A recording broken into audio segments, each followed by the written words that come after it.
حضرت عمر تو موقع پہ سزا دیتے تھے، ہاتھ میں درہ پکڑا ہے تو اس نے دل ہی دل میں کہا مالک عمر کے قہر سے بچا لے، پکی توبہ کرتا ہوں آج کے بعد شراب نہیں پیوں گا، اور جلدی سے وہ شراب کی بوتل بکل میں بغل میں دبا لی۔ حضرت عمر بھی سر پہ پہنچ گئے اور جھڑک کے کہا کہ یہ تیرے پاس کیا ہے؟ تو ڈرتے ہوئے کہا حضرت سرکہ ہے۔ تو عمر سے کہا نکال، جب نکالا تو واقعی سرکہ ہو گیا تھا۔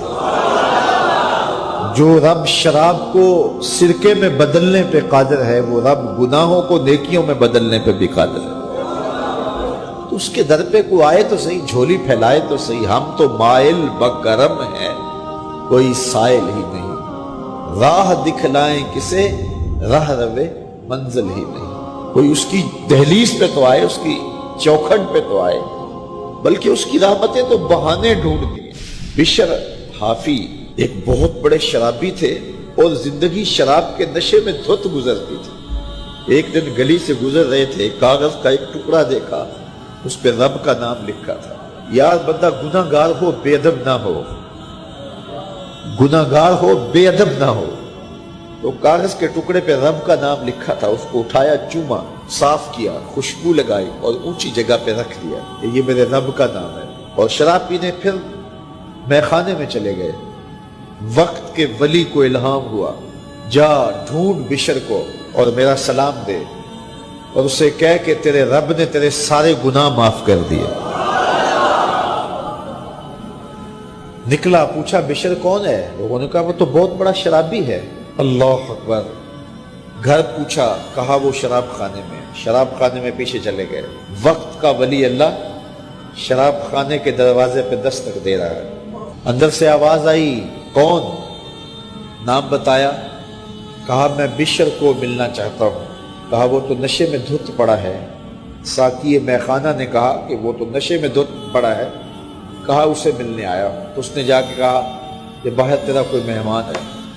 تو بشر نشے میں ہی ڈولتا ہوا ننگے پاؤں دروازے پہ آیا۔ اللہ کا ولی کھڑا تھا، کہا کہ تیرے رب نے تجھے سلام بھیجا ہے، تو نے اس کے نام کی قدر کی تھی اور اس نے تیرے سارے گناہ معاف کر دیے۔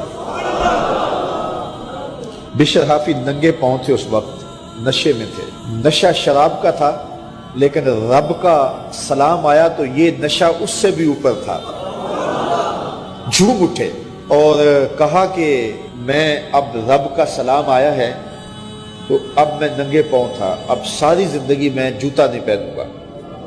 عربی میں حافی ننگے پاؤں والے کو کہتے ہیں، تو بشر حافی کو بشر حافی اس لیے کہتے ہیں کہ وہ ساری زندگی پھر برہنہ پا رہے، انہوں نے کبھی بھی جوتا نہیں پہنا تھا، زندگی بدل گئی لیکن پاؤں میں جوتے نہیں پہنتے تھے کہ میرے رب کا سندیسہ جب میرے نام آیا تھا، میری جب تقدیر بدلی تھی، میرے رب نے جب مجھے محبت نامہ بھیجا تھا، مجھے سلام بھیجا تھا، پیغام بھیجا تھا، تو میرے پاؤں میں جوتا نہیں تھا۔ تو بشر حافی جوتا نہیں پہنتے تھے، تو رب نے کرم یہ کیا کہ بشر حافی نے گھر سے مسجد میں جانے کے لیے جو راستہ اختیار کرنا ہوتا تھا، اس راستے پر جانور گوبر نہیں کیا کرتے تھے، جانور لیت نہیں کیا کرتے تھے۔ یہ بشر حافی کی گزرگاہ ہے۔ ایک دن ایک شخص آیا تو جس راستے سے بشر حافی گزرتے تھے تو وہاں کسی جانور کا گوبر پڑا ہوا تھا۔ اس نے بلند آواز سے کہا، ایھا الناس، لوگوں سن لو، بشر حافی انتقال کر گئے۔ لوگوں نے کہا تمہیں کس نے بتایا ہے؟ کہا یہ گوبر پڑا ہوا ہے، اس کا مطلب ہے کہ آج بشر حافی اس گلی سے نہیں گزریں گے۔ تو جب پتہ کیا گیا تو حضرت بشر حافی کا واقعہ انتقال ہو گیا۔ کوئی سچی توبہ کرے تو صحیح، کوئی اس کی دہلیز تو آئے تو صحیح۔